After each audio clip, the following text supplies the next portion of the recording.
Oke, materi malam hari ini kita belajar mengenai corporate action ya. Jadi materi malam hari ini penting sekali ya buat teman-teman.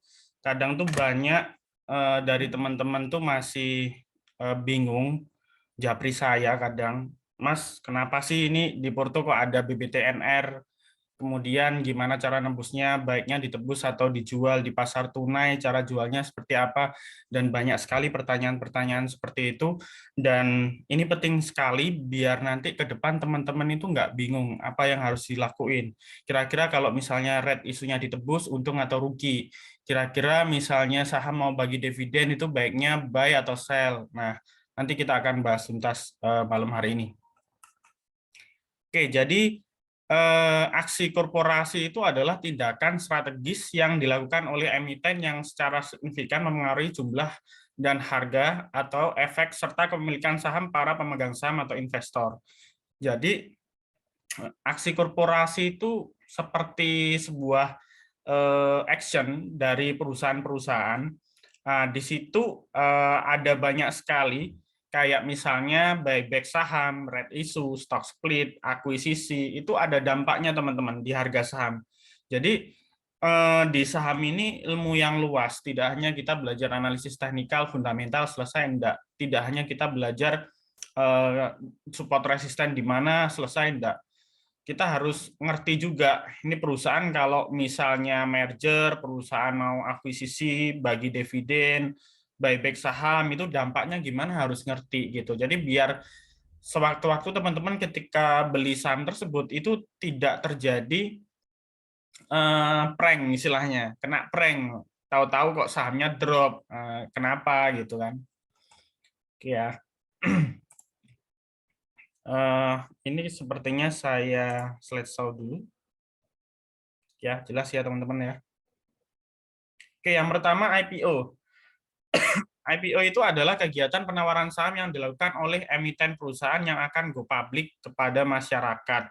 Jadi istilahnya IPO itu misalnya nih Bapak Ibu punya usaha kafe, punya usaha CV dan lain sebagainya.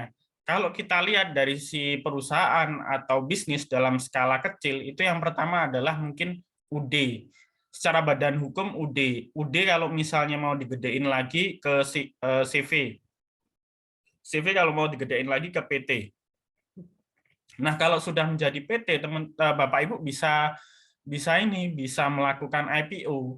Nah, IPO ini perusahaannya Bapak Ibu dijual sahamnya ke publik. Nah, itu namanya IPO, Initial Public Offering. Nah, tujuannya apa Bapak Ibu melakukan IPO perusahaannya? Karena biasanya perusahaan itu ada yang kepengen ekspansi, misalnya Bapak Ibu punya PT, bisnisnya sudah berkembang pesat, terus kepengen bikin pabrik baru atau kepengen bikin cabang baru gitu. Kan kalau misalnya Bapak Ibu utang bank, otomatis kan bunganya gede gitu. Nah, dengan bunga gede dan mungkin ada rasa ya hutang, kita harus bayar hutang dengan rate yang tinggi setiap bulan. Tapi kalau semisal Bapak Ibu melakukan IPO dengan sahamnya dijual ke publik, Bapak Ibu dapat duit dana segar dari investor. Jadi dapat duitnya itu bukan dari bank, bukan dari pinjaman, tapi malah dimodalin si investor dari pasar modal, itu namanya IPO. Nah, IPO ini ada beberapa kriteria. Jadi istilahnya sebelum perusahaan melantai di bursa itu biasanya jumlah pemegang saham minimal 300. Kemudian ada kriteria tertentu perusahaan asetnya harus sekian. Nah, itu biasanya di bagian audit ya. Jadi sebelum Bapak Ibu melakukan IPO harus diaudit dulu. Nah, itu penting. Nah, kadang kan Bapak Ibu beli saham IPO, beli aja saham IPO gitu. Cara daftarnya eh, di saham untuk beli IPO gimana kan nggak tahu. Nah, nanti saya akan ajarin. Oke, jadi di IPO ini ada beberapa istilah yang Bapak Ibu harus tahu. Jadi yang pertama kode saham. Jadi setiap perusahaan yang mau IPO itu kode sahamnya terdiri dari 4 huruf. Misalnya Sky Energy Indonesia, maka kodenya JSKY. Periode penawaran adalah 13 sampai 21 Maret 2019. Nah, di dalam periode penawaran ini ada namanya book building sama penawaran umum. Nah, kalau book building biasanya harganya belum pasti. Contoh nih, biasanya harganya 300 sampai 400. Nah, Bapak Ibu harus milih mau harga 350, 360 itu terserah Bapak Ibu. Nah, itu di periode book building. Itu di websitenya AIPO ada kalau Bapak Ibu mau ngecek. Nah, kalau periode penawaran umum itu harganya sudah pasti, yaitu di harga 400. Nah, jadi bisa pesan di dua kondisi, di book building atau penawaran umum. Nah, setelah penawaran umum, nanti di akhir akan ada namanya tanggal listing. Nah, pencatatan perdana di bursa ini namanya tanggal listing, 28 Maret gitu. Jadi kalau Bapak Ibu beli saham IPO ketika listing, itu sudah telat. Percuma, udah telat gitu. Pasti nanti kalau sahamnya open itu langsung arah gitu. Jadi kalau Bapak Ibu beli di pasar reguler kayak pasar bursa sekarang, di hari pertama itu ya Bapak Ibu kayak istilahnya mau sedekah ke bandar, istilahnya mau mau tinggal di digebukin aja, tinggal diguyur aja kalau antri di harga arah gitu loh. Jadi saran saya tidak menyarankan sama sekali buat Bapak Ibu beli saham IPO di hari pertama listing itu ketika arah, itu dilarang banget. Kalau saya sih nggak setuju ya, karena resikonya sangat tinggi. Mending beli di pasar IPO. Nah, di sini ada namanya pengembalian dana. Jadi kalau misalnya Bapak Ibu nggak dapat saham IPO-nya, itu otomatis dananya Bapak Ibu akan dikembalikan ke rekening RDN. Nah, ini tanggalnya juga ada. Itu nanti di websitenya AIPO juga ada, Bapak Ibu. Terus kemudian allotment ini adalah penjatahan. Jadi penjatahan ini ketika Bapak Ibu sudah melakukan book building atau penawaran umum, nanti ada istilahnya allotment penjatahan. Kira-kira dapat sahamnya berapa lot. Nah, itu ada tanggalnya juga. Gitu ya. Oke, next.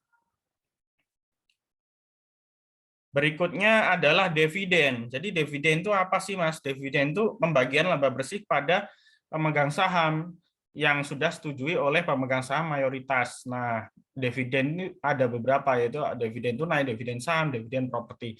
Yang kita tahu di sini adalah dividen tunai dan dividen saham ya. Nah, contoh dividen di sini adalah Bank Mandiri memberikan dividen sebesar 45% dari total laba 2018, di mana laba tahun 2018 adalah sebesar 25 triliun, sehingga jumlah dividen yang diberikan sebesar 11,25 triliun, karena jumlah saham keseluruhan BMRI adalah sekian lembar. Jadi dividennya ketemu Rp243 per lembar saham. Nah, daripada Bapak Ibu duitnya didepositokan ke Bank Mandiri yang bunganya cuma sekitar 3% per tahun, mending dibeliin saham Bank Mandiri, kemudian diambil dividennya tiap tahun. Nah, dividen saham itu biasanya yield-nya sekitar 1% sampai 15%. Ada yang kasih 20% per tahun. Bayangin kalau misalnya Bapak Ibu dapat perusahaan yang benar-benar saham yang sangat bagus, perusahaan bagus dengan laba yang bagus, terus kasih dividen setiap tahun 20%. Gitu loh. Katakanlah mau sahamnya Bapak kondisinya misalnya kondisi turun, kalau dividennya 20% per tahun ya otomatis tiap tahun pasti cuan gitu loh Bapak Ibu. Istilahnya dari dividennya aja udah besar gitu loh. Itu ya. Terus ini contoh juga dividen ada namanya cum-date sama ex-date ya. Ini banyak sekali Bapak Ibu yang masih belum mengerti perbandingan antara cum-date dan ex-date. Jadi kalau dividen itu Bapak Ibu nggak harus nunggu 1 tahun. Jadi yang penting Bapak Ibu tahu cum-date-nya. Nah, kalau Bapak Ibu nggak tahu, Bapak Ibu bisa ngecek di Bapak Ibu bisa ngecek di ini RTI. Suara saya kecil ya? Suara jelas kecil. kok. Jelas, Pak Anton. Jelas. Oke, soalnya ada yang chat suara saya kecil. Sebentar ya. Oke, jadi seperti itu ya. Cum date-nya misalnya di sini tanggal 70 Juli 2017. Berarti Bapak Ibu beli saham contohnya MTDL itu maksimal di tanggal 7 Juli sebelum closing. Nah, itu dapat hak dividen.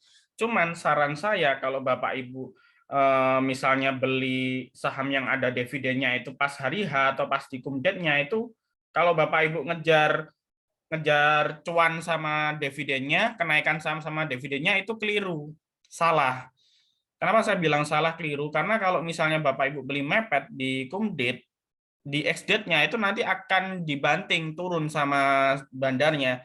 Logikanya gini, misal kumdate-nya katakanlah tanggal 7 Juli. Nah, nilai dividennya misalnya katakanlah 500 perak. Nah, 500 perak itu setara 5% dari harga sahamnya.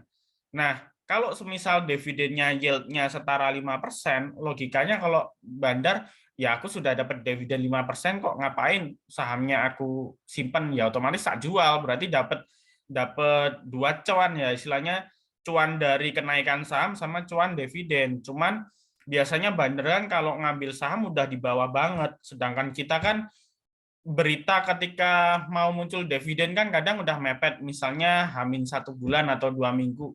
Nah, kalau saran saya kalau Bapak Ibu kepingin dapat kenaikan saham menjelang dividen sama dividennya itu juga dapat dan nggak kena floating minus, paling nggak beli saham yang mau bagi dividen itu Hamin 1 bulan atau Hamin 2 minggu lah itu maksimal. Nah, itu cari historisnya di RTI itu setiap tahun tuh ada historical perusahaan-perusahaan yang sering bagi dividen. Contohnya Bank Jatim sama ITMG itu yield-nya paling tinggi sih di bursa. Kadang-kadang per tahun bisa sampai 10-15% BJTM sama ITMG. Nah, itu cek dia sering bagi dividen tuh tiap tahun tuh bulan apa. Nah, itu kita bisa ngira-ngira. Kadang berita yang ada di media dengan perusahaan dengan harga saham itu biasanya jalan duluan harga saham. Jadi harga saham udah naik, oh ini mau bagi dividen yield-nya 10% nih. Sahamnya udah naik tuh. Nah, beritanya baru keluar mau bagi dividen kayak gitu Bapak Ibu. Jadi strateginya, tipsnya seperti itu. Jadi jangan beli mepet-mepet, beli jauh-jauh hari. Beda cerita kalau Bapak Ibu mengambil momentum kenaikan saham menjelang dividen. Jadi dividennya nggak ngambil, tapi ngambil kenaikan harga sahamnya. Karena biasanya saham yang mau bagi dividen itu 90% ya. Saya amati selama ini di bursa 90% rata-rata naik selama yield-nya itu di atas 2%, itu rata-rata naik. Kalau yield-nya sekitar 1% ya naik, cuman nggak banyak gitu loh. Kalau yield-nya di atas 2%, rata-rata kenaikannya tinggi. Itu ya. Jadi ex-date ini malah dibanting sebesar jumlah dividen yang kita dapat. Kemudian payment date itu adalah tanggal pembayaran dividen ke rekening saham investor. Jadi ketika Bapak Ibu beli saham sampai di hold cum date, nah kemudian ex-date kelewat, nah itu Bapak Ibu dapat pembayaran dividennya itu tanggal 19 Juni. Jadi nggak serta-merta beli tanggal 7 Juli langsung dikasih dividennya, itu enggak gitu ya. Oke, clear ya untuk dividen. Terus kita next ke buyback. Nah, saya yakin sekali banyak sekali Bapak Ibu di grup saya juga, entah pemula atau mungkin yang sudah lama di bursa, nggak paham mengenai buyback. Buyback itu adalah proses pembelian kembali saham yang beredar di pasar oleh perusahaan tersebut. Jadi buyback ini sentimennya positif. Jadi kalau semisal IPO itu ada dua sentimen, bisa sentimennya positif, negatif, tergantung perusahaannya. Kalau perusahaannya buat IPO buat bayar utang, ya kita nggak usah beli IPO-nya. Tapi kalau IPO-nya buat ekspansi, kita beli karena prospeknya bagus. Yang kedua, beli saham IPO itu yang ada warannya, itu biasanya mesti arah berjilid-jilid, minimal 2 kali lah. Nah, itu kalau tips beli saham IPO ya. Yang ketiga, itu cari saham IPO yang saham beredar di publik itu sedikit. Nah, paling enggak 30% ke bawah lah, misalnya antara 10% sampai 30%. Nah, itu porsi ke publik sedikit. Nah, biasanya itu juga bisa arah berjilid-jilid. Kemudian berikutnya tips berikutnya cari yang jumlah saham beredarnya itu enggak besar. Gitu ya. Kayak dulu pengalaman yang IPO pertama yang Bukalapak yang viral kapan hari itu kan jumlah saham beredar di pasar sangat gede gitu. Gotoh juga seperti itu, makanya dia nggak bisa arah berjilid-jilid gitu loh. Jadi itu penting ya dalam pemilihan Bapak Ibu untuk beli saham IPO. Kemudian dividen ada dua kriteria yang kita pilih yang saya cerita tadi. Kita juga harus beli saham dividen itu tergantung kita niatnya ngambil dividen atau kita ngambil momentum kenaikan dividen. Kalau kita investor jangka panjang, why not, silahkan mau ngambil dividennya aja. Tapi kalau kita trader, kita ngambil momentumnya aja ya kita beli jauh-jauh hari, 2 minggu sebelumnya, 1 bulan sebelumnya, dan kita ngelihat dari data RTI sejarahnya dia bagi dividen tiap bulan apa. Nah kalau buyback ini perusahaan membeli saham yang beredar di masyarakat karena tujuannya adalah beberapa hal. Yang pertama adalah investasi di perusahaan sendiri karena prospek yang bagus ke depannya.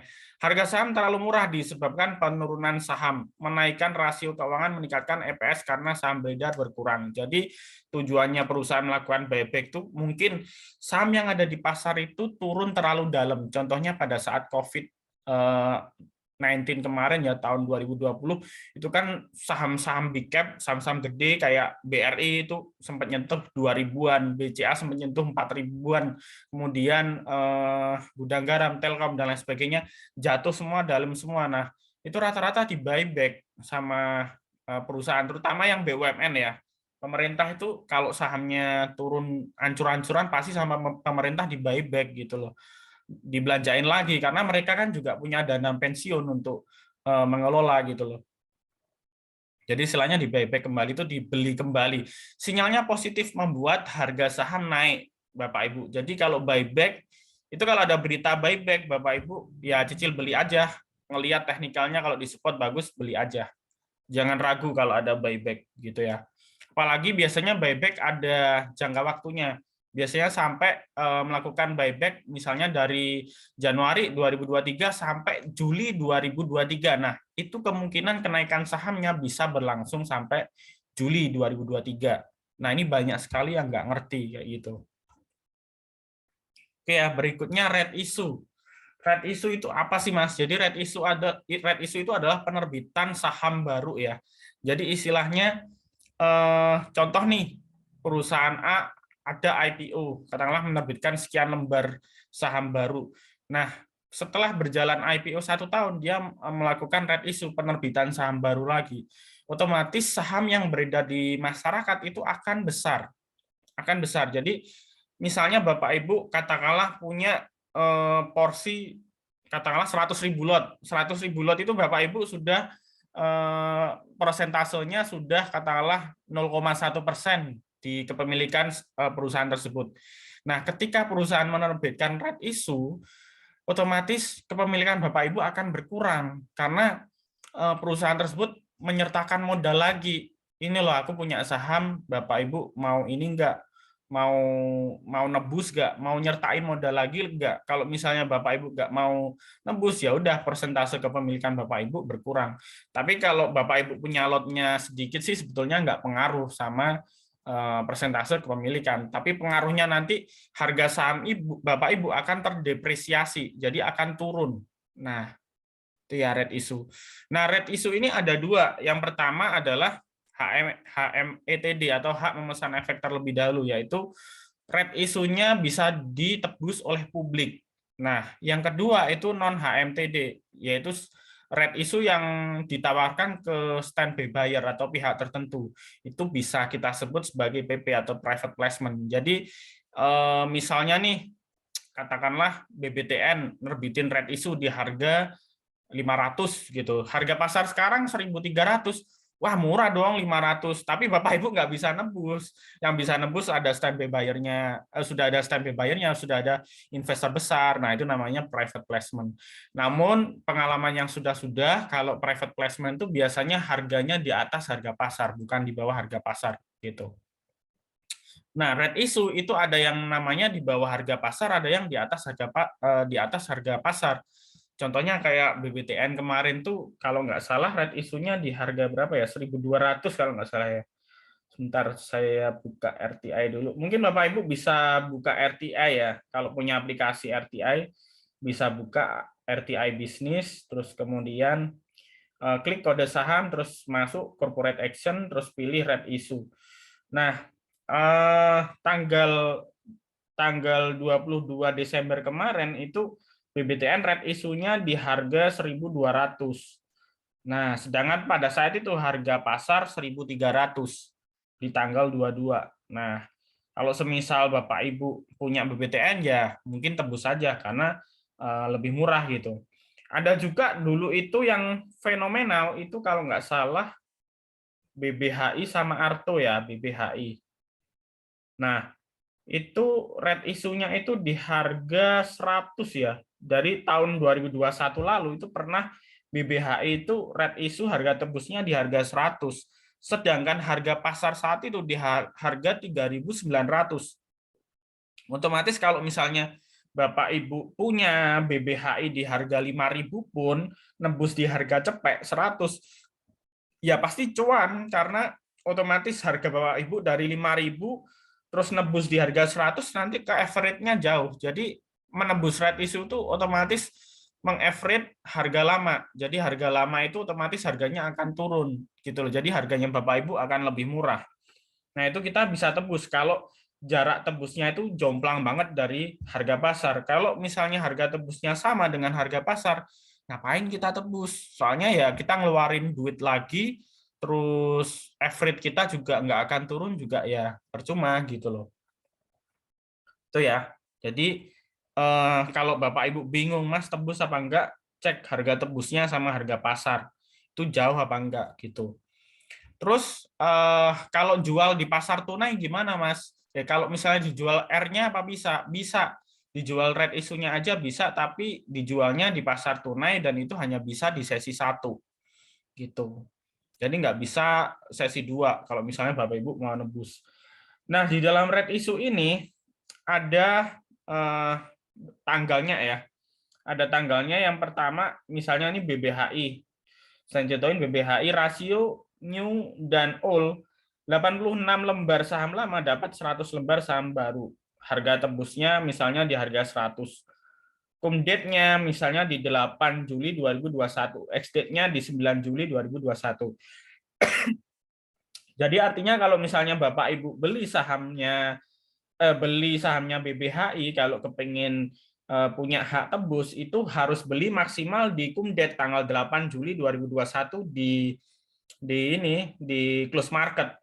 Jadi sahamnya harus ditahan sampai close market gitu ya. Terus kemudian ada namanya trading start dan trading end. Nah, ini adalah tanggal penebusan dan penjualan red issue Bapak Ibu. Nah, itu diperhatikan di tanggal tersebut. Ini di slide saya nggak ada karena saya baca di RTI Bisnis ya. Oke.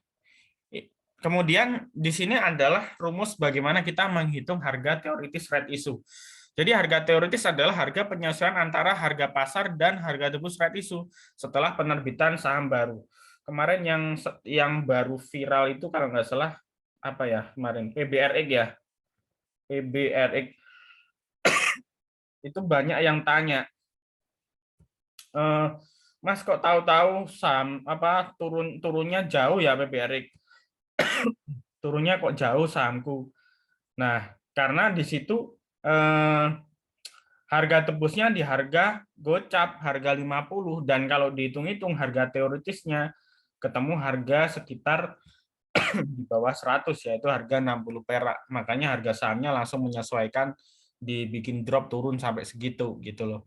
Nah, ini adalah rumus bagaimana kita menghitung antara harga pasar dengan harga teoritis. Jadi harga pasar tuh misalnya sebelum cum katakanlah harganya 300, habis itu setelah ex-date harganya jatuh jadi 100. Nah, itu cara ngitung jatuhnya berapa persen tuh pakai rumus ini Bapak Ibu, teman-teman.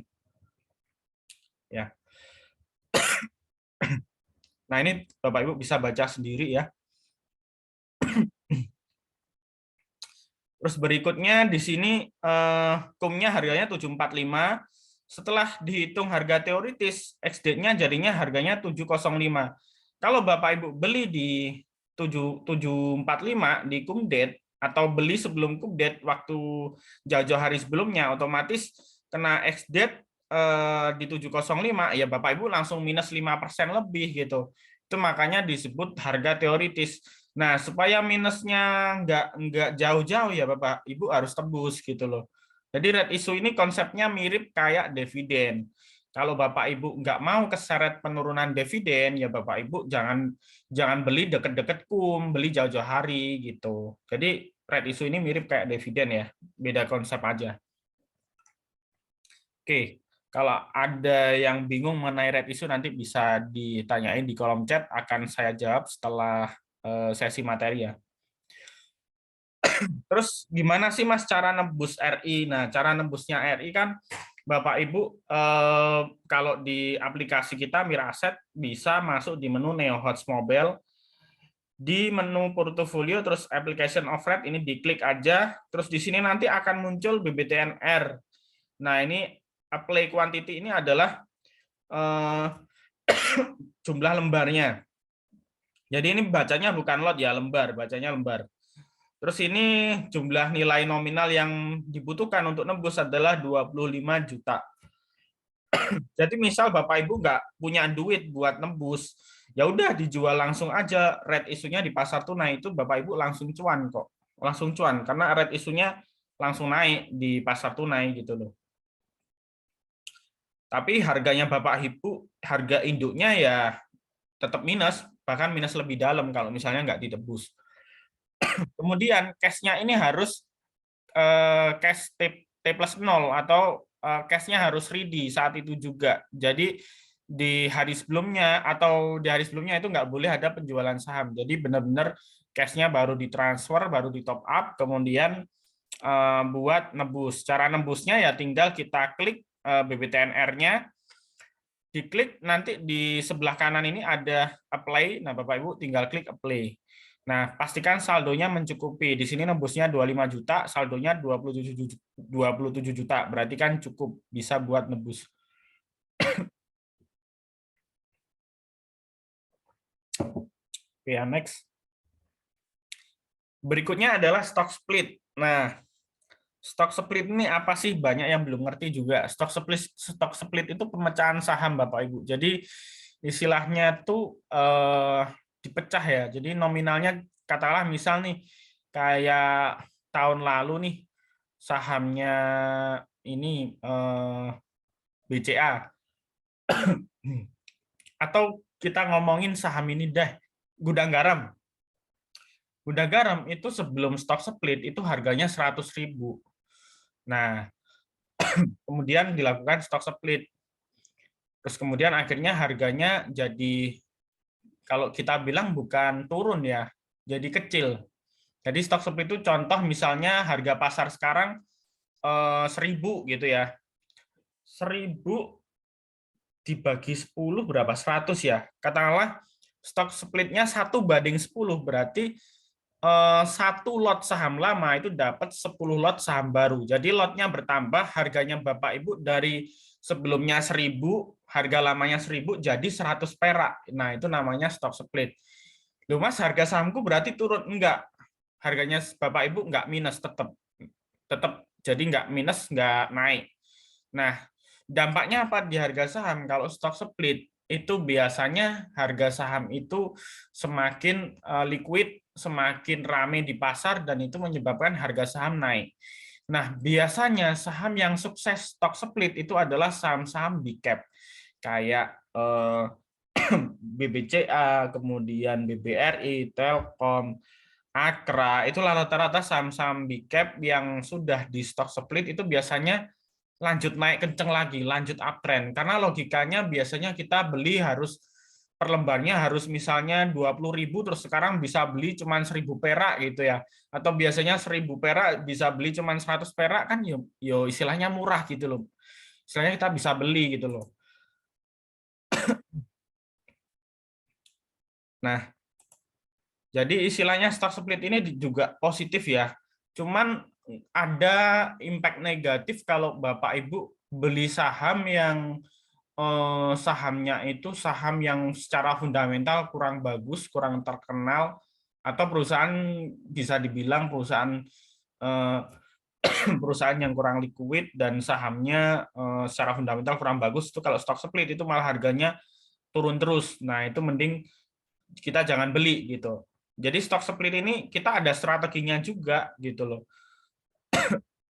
Jangan sampai Bapak Ibu tahu-tahu bingung, Mas, kok ini sahamku kemarin 1.000 jadi 100 perak, ini kenapa kok lotnya bertambah? Jangan sampai bingung, itu namanya stock split. Nah, ya ini contoh stock split PTBA. Nah, kebalikan stock split itu adalah reverse stock split. Nah, reverse stock split ini adalah penggabungan saham ya. Ini malah negatif. Jadi kalau ada berita reverse stock split, saya sarankan Bapak Ibu jangan pernah beli. Sekali lagi, kalau ada berita mengenai reverse stock split, Bapak Ibu jangan pernah beli saham tersebut. Contohnya adalah dulu ada UNSP. UNSP itu grupnya Bakri sama Friend kalau nggak salah. UNSP itu sebetulnya harganya gocap, habis itu di reverse jadi 500. 1 banding 10 kalau nggak salah. 10 banding 1. Jadi 10 lot saham lama dapat menjadi 1 lot gitu. Nah, itu di reverse jadi 500. Jadi harga gocap jadi 500. Nah, dari harga 500 itu kalau turun ke 250 rupiah, berarti sebetulnya harga saham Bapak Ibu itu harganya bukan 50 perak lagi, tapi 25 perak. Jadi reverse stock itu membuat saham itu semakin nggak bernilai, semakin kayak junk, semakin kayak sampah kayak gitu. Beda dengan stock split. Stock split itu membuat semakin liquid dan kita bisa beli dengan harga yang murah gitu ya. Oke, next. Berikutnya tender offer. Nah, ini saya yakin Bapak Ibu nggak ada yang ngerti tender offer itu gimana. Jadi tender offer itu adalah suatu proses penawaran pembelian saham yang hendak dilakukan oleh investor atau individu atau lembaga yang akan membeli saham suatu perusahaan yang tercatat di bursa. Jadi tender offer itu mirip kayak buyback. Jadi contohnya nih Bapak Ibu katakanlah punya saham Tebik gitu ya. Pada saat tender offer itu Tebik katakanlah harga pasarnya di harga 3.000. Kemudian tender offer-nya misalnya di harga 4.000 gitu ya. Berarti kalau misalnya Bapak Ibu ikut tender offer, berarti Bapak Ibu otomatis langsung cuan karena sahamnya Bapak Ibu dibeli di harga 4.000 sama standby buyer atau investor. Jadi investor ini biasanya investor besar yang sudah kerjasama dengan perusahaan tersebut gitu ya untuk melakukan tender offer. Nah, prosesnya tender offer itu bagaimana Mas Anton? Jadi nggak bisa melalui aplikasi, jadi melalui form. Nah, biasanya kan saya kirim tuh berita-berita di grup jadwal corporate action kayak apa ya, gambar saya kirim di grup itu RUPS, kemudian red issue, jadwal dividen, terus kemudian tender offer. Nah, itu ya teman-teman ya harus jeli lah kalau ada tender offer terus ada peluangnya di situ ya boleh ngambil gitu loh. Boleh ngambil. Jadi ada banyak sekali jalan menuju Roma ya teman-teman Bapak Ibu. Jadi kalau Bapak Ibu cari cuan di saham, nggak hanya istilahnya kita trading buy sell udah nggak. Artinya di sini banyak sekali jalur atau jalan, kita mau pakai metode apa, mau pakai apa namanya, cari cuan dari dividen, cari cuan dari red issue, tender offer dan lain sebagainya, itu bisa. Itu ya. Nah, ini contohnya, nanti Bapak Ibu bisa baca sendiri. Kemudian merger dan akuisisi, saya yakin mungkin Bapak Ibu sudah paham ya kalau ini ya. Merger ini penggabungan dua perusahaan menjadi satu, di mana perusahaan yang merger tetap eksis sedangkan perusahaan yang di merger berhenti beroperasi. Sedangkan akuisisi adalah pembelian saham atau aset perusahaan yang diakuisisi sehingga mengakibatkan beralihnya pengendali atas perusahaan tersebut. Jadi kalau yang paling bagus sih menurut saya akuisisi ya. Kalau misalnya BCA mengakuisisi Bukopin gitu. yang naik BCA atau Bukopin? Coba saya tanya Bapak Ibu. Kalau BCA akuisisi Bank Bukopin, yang naik kenceng sahamnya Bank Bukopin atau BCA? Coba yang tahu tulis di kolom chat atau open mic aja. Ayo, ada yang tahu? Ada yang tahu Bapak Ibu? Kira-kira kalau Bukopin. Bukopin. Ya betul Bu Sarti Ningsih, ya betul. Jadi Bukopin yang naik kencang, bukan BCA ya. Ini ada yang jawab BCA, salah ya. Jadi BCA itu perusahaan besar, istilahnya bank besar yang apa ya, nomor satu yang di Indonesia, itu kapitalisasi pasarnya 1.000 triliun ya istilahnya. Logikanya Bukopin ini bank kecil, kemudian dari sisi kredit, kemudian dari sisi lending apapun, dia dalam arti sudah apa ya, mendip-mendip, bahasa Jawanya itu kedip-kedip lah istilahnya. Di akuisisi BCA otomatis ya Bukopin bisa gede gitu loh, ada berpeluang nanti bagus. Nah di situ nanti Bukopin sahamnya akan naik signifikan gitu loh. Biasanya impact dari akuisisi itu sehari kenaikan bisa di atas 10% Bapak Ibu. Nah ini penting sekali Bapak Ibu, ini harus diingat. Jadi cari cuan nggak cuman kita buy sell aja di bursa, kita harus tahu momentum gitu loh. Merger juga sama, akuisisi. Bedanya kalau merger itu penggabungan. Merger yang sudah terjadi itu mergernya BRI Syariah, yaitu kemarin mergernya Mandiri Syariah, kemudian BNI Syariah, kemudian BRI Syariah, Mandiri Syariah, sama BNI Syariah. Jadi digabung jadi satu. Jadi Bank Syariah Indonesia. Nah, otomatis Bank Syariah Indonesia ini waktu itu ketika merger menjadi bank terbesar syariah yang ada di Asia. Di Indonesia nomor 1 kayak gitu. Jadi BRIS ini, kode sahamnya BRIS ini termasuk saham syariah nomor 1 di Indonesia gitu loh. Dan rumornya, ini kemarin saya dapat berita ya, rumornya BTPN Syariah atau BTN Syariah itu kalau nggak salah mau di merger juga sama BRI Syariah, dan itu asetnya sekitar 30 triliun. Nah, kalau itu benar kejadian, BRIS otomatis akan naik kenceng. Nah, ini kebalikan ya. Kalau akuisisi tadi yang diakuisisi misal Bukopin yang naik. Kalau merger itu bukan yang apa ya, yang merger tapi yang di merger. Tapi yang di merger misalnya BRIS. Nah, itu BRIS-nya naik signifikan. Nah, kenapa BRIS hari ini 2 hari terakhir ini lumayan naiknya cukup signifikan ya, karena ada isu berita tersebut gitu ya. Jadi ketika nanti tes beritanya langsung keluar merger di berita positif, itu sahamnya akan naik kencang. Ya, jadi ya ini bocoran ya Bapak Ibu ya. Bisa benar apa bisa salah, cuma yang jelas isunya akan ada bank syariah lagi yang gabung ke BRIS. Oke, berikutnya Warren. Warren, kalau Bapak Ibu ngerti, biasanya di saham itu di stock gainer ada apa ya, MMIXW, atau pokoknya belakangnya ada W, itu namanya Warren. Warren itu apa sih Mas? Warren itu efek yang diterbitkan oleh perusahaan. Jadi ibaratnya ya kayak mirip saham baru sih, kayak red issue juga. Cuman dia bedanya kayak voucher.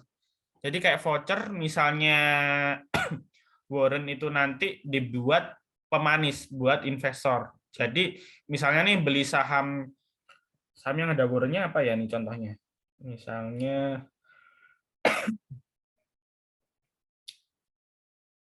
saya cari ya sahamnya.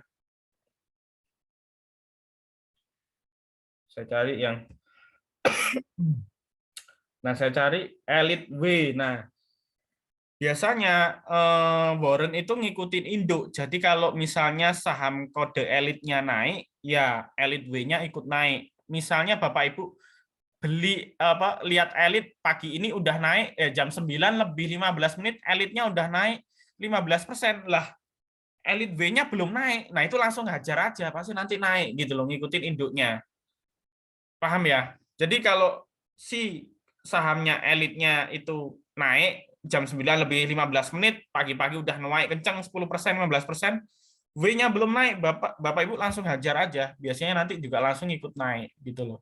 Cuman masalahnya gini, banyak yang Bapak Ibu nggak ngerti warren itu ada jatuh temponya, ada expired-nya. Jadi harus dicek dulu nih warrennya sudah mau expired apa belum. Kalau expired-nya masih 2026, 2025, nggak masalah dibeli. Tapi kalau expired-nya udah bulan depan, mending jangan deh, jangan dibeli.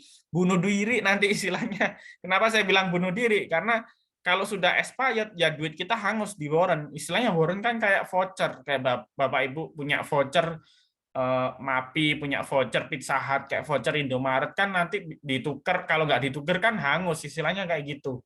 Jadi pengertiannya gampangannya warren itu voucher lah gitu, istilah vouchernya saham. Kalau kalau misalnya mau ditebus ya bisa, kalau nggak ditebus ya otomatis hangus, istilahnya kayak gitu.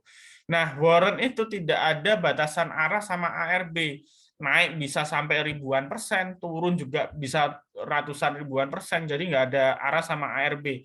Jadi saran saya buat pemula atau nggak terbiasa trading warren, dihindari saja gitu ya.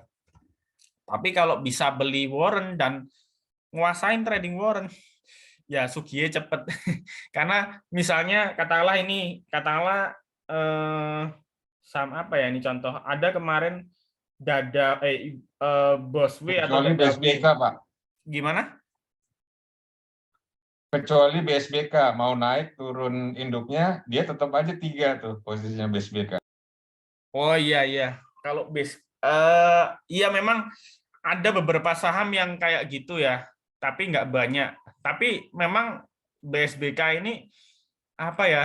Ya ada yang ngomong bandarnya, ada yang ngomong bandarnya sopir tua dan lain sebagainya. Saya nggak tahu ya, saya nggak sebut nama. Intinya ya kalau saya lihat BSBK kasar sih. Saya sudah beberapa kali ngomong di grup teman-teman jangan beli BSBK sejak beberapa minggu yang lalu karena naik turunnya kenceng. Nah, warrennya juga nggak seirama sama induknya gitu loh.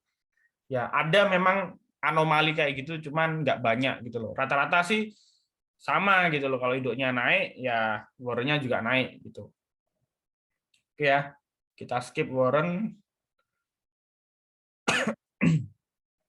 Nah, berikutnya RUPS. Nah, rapat umum pemegang saham. Nah, di sini biasanya kalau RUPS ini membahas mengenai laporan keuangan, penyusunan direksi dan komisaris, penentuan jumlah besaran dividen, yang paling sering dividen. Kalau ini RUPS ini juga bisa fatal Bapak Ibu. Misalnya nih, contohnya gudang garam. Gudang garam itu kalau nggak salah 2021 lalu atau 2021 kalau nggak salah ya. Itu ada RUPS gudang garam. Tiap tahun tuh semenjak 10 tahun lalu tuh gudang garam tiap bulan kasih dividen gede loh. Rata-rata kisaran 6% ke atas dividennya. Kadang 2.000 sampai 3.000 rupiah per lembar saham, gede sekali dividennya. Terus kemarin 2021 itu tiba-tiba RUPS bilang tahun 2021 dividen gudang garam nggak dibayarkan gitu. Seketika sahamnya anjlok Bapak Ibu sampai sekarang. Salah satu penyebab anjloknya saham gudang garam adalah satu karena cukai rokok itu setiap tahun naik, kenaikannya rata-rata kenaikannya 1-2%. Jadi tiap tahun naik 8%, 9%, 10%, sampai terakhir kemarin kalau nggak salah 11-13% pajak cukai rokok. Nah, itu membebani biaya operasional dari si gudang garam itu sendiri, ditambah si gudang garam kemarin ini apa namanya gelontorin duit banyak buat bangun bandara di Kediri. Nah, itu juga sedangkan bandara itu kan ininya apa namanya keuntungannya kan lama, balik modalnya kan lama, jadi otomatis itu bikin gudang garam ngedrop sampai suatu ketika kemarin ada berita gudang garam masuk ke merambah jalan tol dan itu sekarang sudah mulai dibangun sih di Kediri itu mau dibikin grounding membangun tol buat arah ke bandara juga sama ke tol-tol jalur penting ya. Nah, itu membuat harga saham gudang garam kalau Bapak Ibu lihat 3 hari terakhir naik signifikan karena diharapkan dengan diversifikasi ke jalan tol, gudang garam ya cuannya tetap ngebul gitu, istilahnya kayak gitu. Nah, jadi RUPS ini berdampak signifikan ya, terutama di dividen. Direksi juga berpengaruh kalau misalnya ada pergantian direksi yang mungkin dari orang-orang top gitu ya, itu juga berpengaruh juga. Berikutnya saham bonus, ini yang paling bahaya sekali juga. Rasanya tahun ini kayaknya nggak ada sih. Tahun lalu kalau nggak salah ada satu saham yang bagikan saham bonus ya.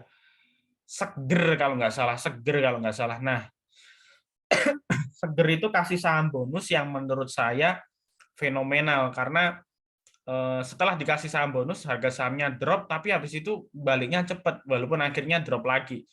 Biasanya saham yang kasih saham bonus itu drop dalam terus nggak balik-balik sampai downtrend parah gitu loh. Jadi kalau misalnya ada info saham ini mau bikin saham bonus, atau misalnya Bapak Ibu punya saham yang mau bagikan saham bonus, ya saran saya mending dibuang lah, di cut loss lah, karena mau Bapak Ibu tungguin sampai kapanpun juga biasanya kalau saham yang kasih saham bonus turunnya cukup dalam dan downtrendnya lama gitu.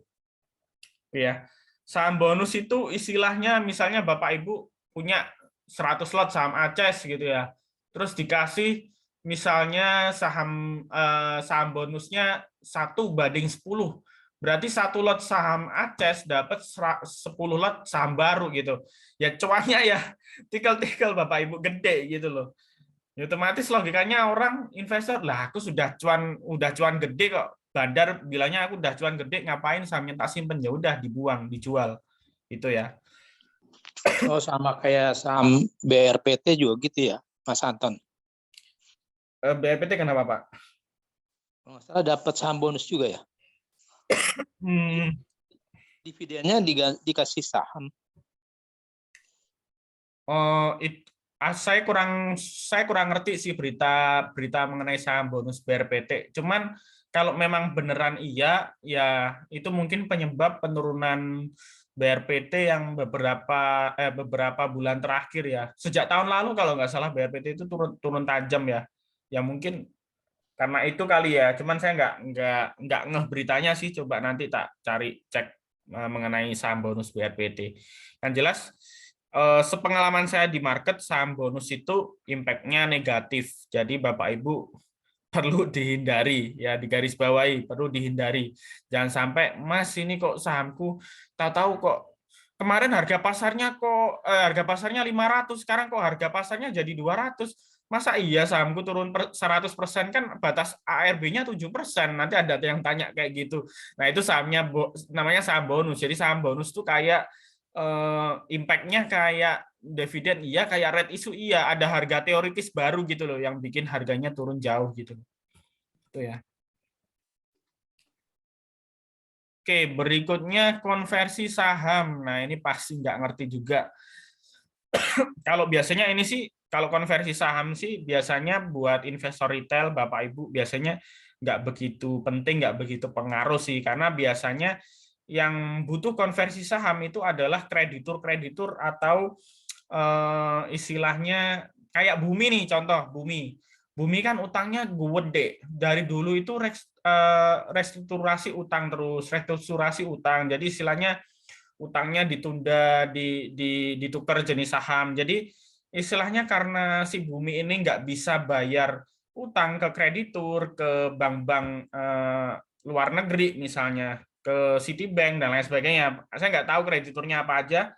Yang jelas punya utang dalam nominal gede. Nah, itu ketika dia nggak bisa bayar utang dalam bentuk cash, otomatis utangnya dikonversikan menjadi saham. Nah, ini buat hal-hal seperti itu. Nah, ini menurut saya nggak begitu penting sih buat investor retail. Kemudian ESOP dan MSOP. Nah, ini biasanya Bapak Ibu yang kerja di perusahaan-perusahaan besar macam kayak BCA, BRI, mungkin HMSP, Gudang Garam, dan lain sebagainya ya. Biasanya dikasih stock employance atau istilahnya karyawan yang sudah tetap atau sudah lama bekerja di perusahaan tersebut. Nah, ketika perusahaan mau IPO atau setelah IPO biasanya dikasih opsi saham untuk pensiun, biasanya seperti itu. Kadang ada juga banyak yang nggak ngerti, soalnya kemarin Gojek ya, Goto itu kan punya ini bahasanya tapi bukan ESOP sih, punya dikasih saham gratis ke driver-drivernya seluruh Indonesia. Itu mereka dapat jatahnya saham Goto. Nah, si driver-driver tersebut nggak ngerti cara nyairin sahamnya gimana tuh nggak ngerti. Ya caranya ya harus ke sekuritas dulu biar bisa dikonversikan saham kayak gitu. Nah, mereka banyak yang nggak ngerti. Ini sih menurut saya nggak pengaruh sih ke market, nggak pengaruh ya. Cuman sebagai pengetahuan Bapak Ibu aja. Oke, berikutnya delisting. Ini delisting adalah resiko tertinggi di saham. Jadi Bapak Ibu jangan sampai nyimpen saham gocap 50 terus habis itu sahamnya kena PKPU. Nah, PKPU itu istilahnya penundaan kewajiban pembayaran utang, misalnya seperti itu. Nah, perusahaan yang biasanya gagal bayar utang, biasanya itu udah mendekati delisting. Biasanya seperti itu. Contoh kayak kemarin Garuda ya. Garuda karena perusahaan BUMN punya pemerintah, walaupun utangnya segede gunung ya dibantu sama pemerintah. Artinya ya suspendnya selama 2 tahun dibuka kembali. Akhirnya ya otomatis sekarang berjalan lagi. Tapi kalau misalnya nggak dibantu pemerintah terus dinyatakan pilot, ya bisa delisting istilahnya kayak gitu. Jadi makanya saya pribadi sering ngingetin Bapak Ibu jangan pernah beli saham gocap walaupun saham gocap tuh saham terendah dan nggak mungkin turun di bawah lagi, tapi resikonya duit Bapak Ibu nyantol, nggak bisa muter gitu loh. Lebih baik nyantol ke saham yang gerak daripada nyantol ke saham gocap. Kalau istilahnya saham yang gerak bisa di cut loss, kalau saham gocap ya istilahnya ya nggak bisa ngapa-ngapain, sama aja dong, sama aja duit hilang, ngapain gitu kita simpen saham nggak gerak gitu loh. Istilahnya gitu. Jadi kecuali saham itu mau digoreng ya, itu pun juga saya saranin buat Bapak Ibu yang sudah mahir scalping. Kalau nggak bisa jangan nyoba-nyoba scalping di gocap, paling nggak harga 60 ke atas lah di scalping, cut loss pun masih bisa nututin. Kalau udah deket, kalau 55 perak ke bawah itu udah deket gocap, hati-hati jangan scalping ke saham harga tersebut ya. Oke. Ini relisting ini jarang sekali sih terjadi, jarang sekali terjadi. Jadi menurut saya kurang relevan juga buat retail, jarang terjadi. Jadi skip aja. Oke ya, materi hari ini selesai. Apa ada pertanyaan? Kita cek. Pak Anton nebus R kalau di HP lancar, tapi kok di PC, di komputer error terus. Iya Pak, saya akui memang ini di PC sering error sih kalau di Mira Asset. Kadang errornya itu memang hari pertama, hari kedua, kadang seperti itu. Karena memang mungkin banyak yang nebus atau gimana ya lewat PC. Jadi kalau nebus red issue memang saya saranin pakai HP aja. Ini juga beberapa ada yang komplain sih dari nasabah, cuma nanti tak tanyain ke IT dulu ya, karena ini kan mungkin IT yang bisa jawab masalah sering error. Di PC itu pengalinya aja salah Pak Anton. Jadi misalnya kita bisa tebus 5 juta kan, di PC 5M. Nah ya itu, nah itu tadi ada yang ngechat saya gitu, saham BPTR atau apa tadi kok jadi 300 juta atau gimana gitu, ada yang ngechat saya seperti itu. Takutnya nasabah jadinya kaget gitu loh Pak. Jadi saya saranin cek di handphone juga, kalau di handphone beda, kalau di handphone sesuai pakai handphone aja, karena selama ini sih saya saranin nasabah untuk pakai handphone lancar sih, nggak pernah gagal sih, sukses sih kalau nebus red issue itu. Pak Anton, satu lagi Pak Anton. Ya, gimana Pak? BEPS gimana? BEPS. Aduh, itu gimana ya saya ngomong ya? Kapan bukanya kira-kira tuh Pak Anton? Wah, itu saya kurang tahu ya kalau saham kayak gitu. Itu BEPS kemarin saya info di grup tuh BEPS, Zata sama IPE kalau nggak salah. Itu kalau nggak salah sih terindikasi adanya repo juga. Jadi sahamnya ada reponya juga. Ini buat ini sih pengetahuan Bapak Ibu, di pasar modal itu ada namanya repo saham. Repo saham itu istilahnya gadein saham. Jadi misalnya Pak Saiful nggak punya saham BEPS misalnya, tapi pengen apa namanya, pengen juga transaksi saham BEPS gitu. Nah, saya bisa gadein ke Pak Saiful, istilahnya kayak gitu. Tapi biasanya investor-investor tertentu sih yang kayak gitu loh.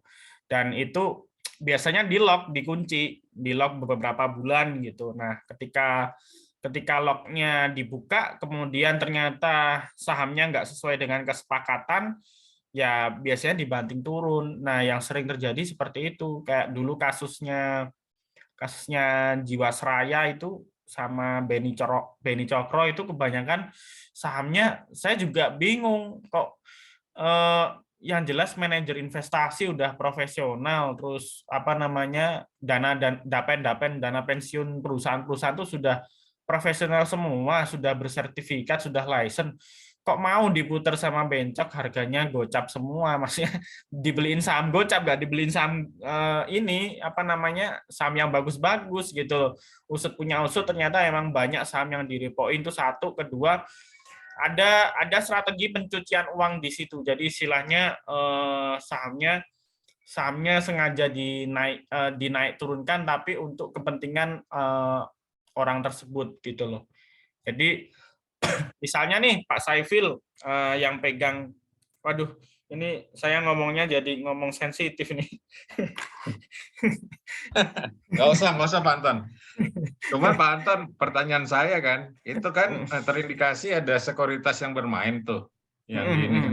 Kenapa yang jadi korban ini retail ya, retail di ini ya. Kalau perlu sebetulnya balikin aja duitnya kalau memang dia terbukti repo kan. Nah, gini Pak Saiful, apa namanya, peraturan di pasar modal kita itu belum ini ya, kalau saya lihat belum sebagus atau mungkin apa ya, kredibel atau di luar negeri ya. Jadi bursa kita itu ada beberapa aturan yang masih berbenturan gitu. Jadi istilahnya ada kepentingan yang mungkin kita nggak bisa ngatur gitu. Jadi ya memang musibah sih. Apa ya, memang aturan bursanya nggak ada Pak Saiful. Iya, itu mungkin pertama kali dalam sejarah ketika pasar berjalan suspend ya, BEPS ya.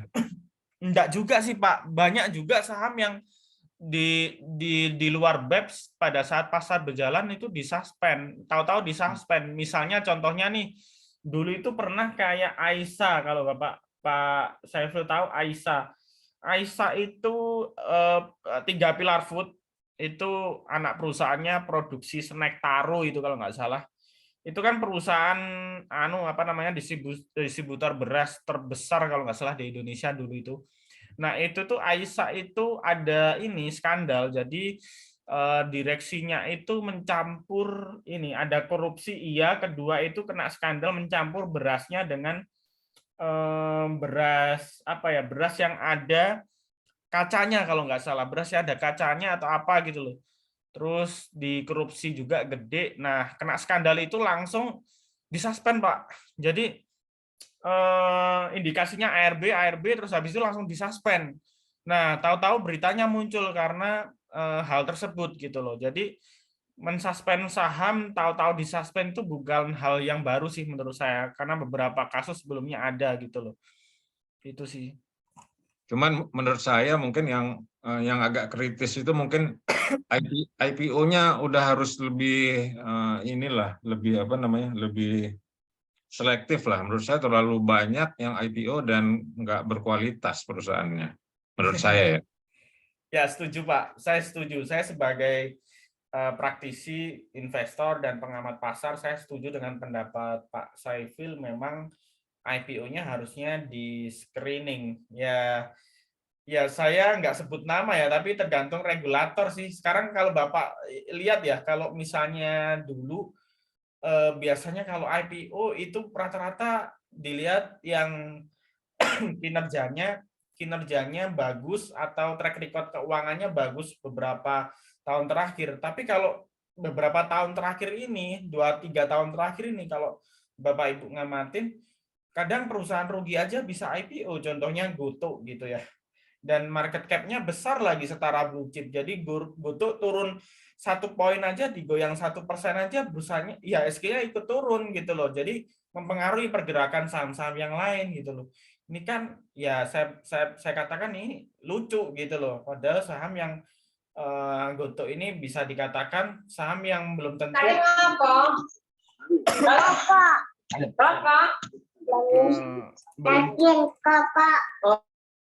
sorry saya mute dulu karena suaranya keluar. Jadi itu Goto ini belum tentu 5 tahun profit sahamnya gitu loh. Kok kenapa dimasukin IPO gitu kan?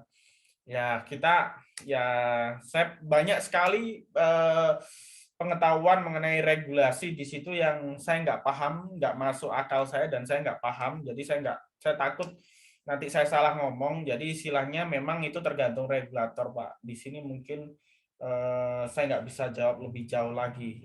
Ya kita sebagai investor ya kita hanya bisa menghindari aja saham-saham yang menurut kita jelek. Itu ya. Makanya sebetulnya IPO itu saya nggak begitu suka sih beli saham IPO. Karena selain harus nyediain dana standby, duit kita nggak bisa trading, nggak bisa muter, terus sahamnya belum ada track record grafiknya gitu loh. Terus kecuali IPO perusahaan-perusahaan gede kayak Jarum gitu, ya saya ikut nggak masalah. Tapi kalau IPO kayak nggak jelas gitu, kayak Zata kemarin juga apa ya, perusahaan jilbab sama apa gitu loh, nggak, perusahaan-perusahaan kecil lah istilahnya, saya nggak berani masuk gitu loh. Jadi ya alhamdulillah sih sampai sekarang saya bertahun-tahun bergelut di market, nggak pernah yang kena saham yang ARB berjilid-jilid ya, karena masalah gitu loh, nggak pernah. Karena saya ya tradingnya lebih ke moderat sih, belinya blue chip, second liner, gorengan ya in out cepet aja gitu. Nggak pernah yang saham gorengan tak simpen lama atau perusahaan yang rugi tak simpen lama, itu nggak pernah. Oke, kira-kira kode broker bisa dibuka lagi nggak? Kayaknya sih jawaban saya nggak bisa, Pak. Kode broker itu menurut saya melindungi kepentingan bandar ya. Jadi di bursa itu bandar itu penting karena kalau misalnya nggak ada bandar juga saham nggak naik turunnya juga biasa, diam di tempat, karena yang duitnya paling gede yang bisa gerakin market ya bandar gitu loh. Jadi kalau kode brokernya dibuka lagi ya istilahnya ya bandar jadi nggak bisa akumulasi dengan gampang gitu loh, dan menurut saya itu nggak mungkin dikembaliin sih. Ini juga kayaknya sama kok dengan market di US, itu juga kode broker ditutup juga, sama di luar negeri juga seperti itu. Oke, Pak, apakah contoh di atas seperti Apex masih bisa bangkit? Contoh di atas tuh yang mana Pak Chandra ya? Oh ini Apex ini. Ini apa ya? Relisting ya? Maksudnya Apex yang kondisi sekarang atau di contoh slide saya kurang paham sih pertanyaannya.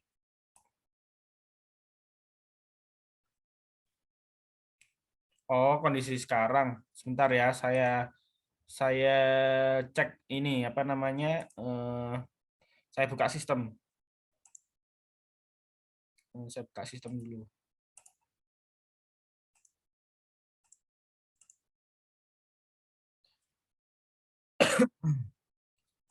Saya juga nggak pernah melihat saham Apex itu. Oke. Ini sih kalau saya lihat sahamnya masih sideways ya.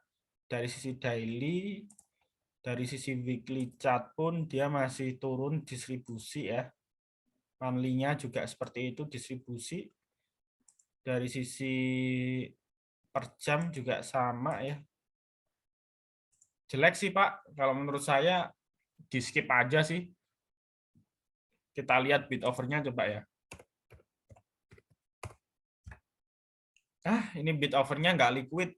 Nggak liquid itu kosong ya Bapak Ibu ya. Bid offer-nya 100 perak gini, terus sahamnya kecil, nggak liquid. Beda ya sama apa namanya GGRM. Ini bid offer-nya juga tipis-tipis, tapi ini liquid gitu loh, karena saham blue chip dan ramai ditransaksikan. Tapi kalau ini nggak liquid. Karena market cap-nya kecil, cuman 500 miliar ini kalau nggak salah. Iya, Pak. Hindari, Pak. Ngapain trading di saham seperti ini? Logikanya gini, Pak. Ini bid offer-nya cuma 100 lotan tuh. Nah, ini sekarang harganya 188. Kalau Bapak beli cepet aja 100 lot, itu butuh duit berapa? Nggak sampai 2 juta, kan? Nggak sampai 2 juta, itu Bapak kalau makan over 100 lot, langsung habis. Kelihatan bandar. Kalau Bapak mau beli gede 10 juta aja kesusahan. Bisa beli, nggak bisa jual. Nah, itu susah gitu. Dihindari. Kalau saya nggak suka dihindari. Hindari nih. Anti banget saham yang nggak liquid kayak gini. Itu ya. Kecuali saham nggak liquid, tapi dia perusahaan besar dan dia mau ini apa namanya, mau apa ya bahasanya, dia keluar dari bursa tapi dia mau private, go private. Nah, go private itu istilahnya dia sebelumnya listing di bursa tapi dia mau menjadi go private. Nah, kalau go private tuh walaupun nggak liquid, itu kalau ada isu berita seperti itu biasanya malah harga sahamnya naik signifikan, karena kalau go private otomatis saham yang beredar di masyarakat semuanya akan ditebus atau di buyback oleh perusahaan tersebut dan biasanya dihargai berkali-kali lipat. Kalau nggak liquid tapi dia go private dan perusahaan bagus, saya oke-oke aja masuk. Tapi kalau saham gorengan nggak liquid kayak gini, skip aja. Gitu ya. Itu ya Pak Chandra ya. Semoga membantu. Ada lagi pertanyaan? Ini penting ya. Makanya masih sama ngomong di grup, tak suruh semuanya join tuh supaya ngerti. Kadang banyak sekali yang nggak ngerti cara nebus red issue, jual atau tebus.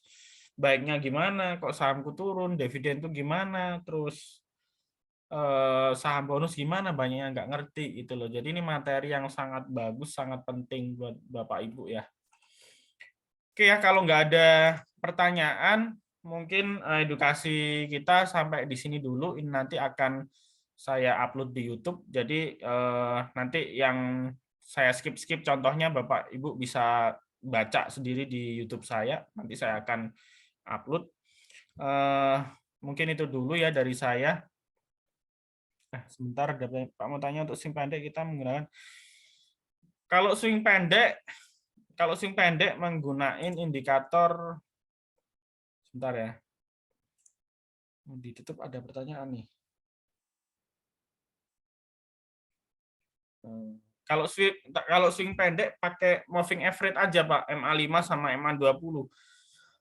Selama candlestick-nya di atas MA5 terus atau harga saham di atas MA5 terus bisa dipakai patokan swing. Nah, cara entry-nya itu mulai harga sahamnya mulai crossing pertama, MA5 crossing dengan MA20 pertama kali. Nah, itu bisa Bapak Ibu ikutin. Atau baru harga saham atau candlestick-nya baru naik di atas MA5 itu baru Bapak Ibu ikutin untuk swing pendek. Gitu ya. Swing pendek itu antara 3 hari sampai 1 minggu itu swing pendek. Itu ya.